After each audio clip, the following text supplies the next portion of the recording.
আজকে বানিয়েছিলাম ঠান্ডা ঠান্ডা ম্যাঙ্গো লস্যি। তো এখানে প্রথমে আম, সাথে টক দই আর অল্প দুধ নিয়ে নিলাম। দেন আমগুলোকে স্লাইস করে কেটে সেগুলোকে মিক্সির মধ্যে সব নিয়ে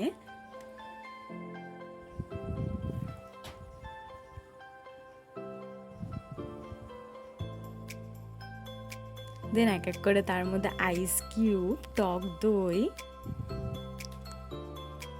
আর সাথে এখানে দুধ অ্যাড করলাম। তোমরা চাইলে ঠান্ডা জলও ইউজ করতে পারো। তো তারপর এখানে চিনি দিলাম, দেন মিক্সিতে ঘুরিয়ে দেন রেডি।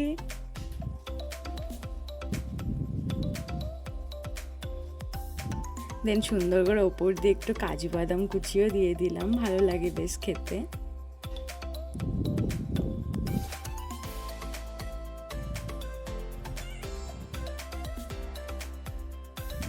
তো এখানে আমাদের রেডি ঠান্ডা ঠান্ডা ম্যাঙ্গো লস্যি। তো আমি আর বোন দুজনে খেয়ে নিলাম, দারুণ হয়েছিল। তো চলো বাই।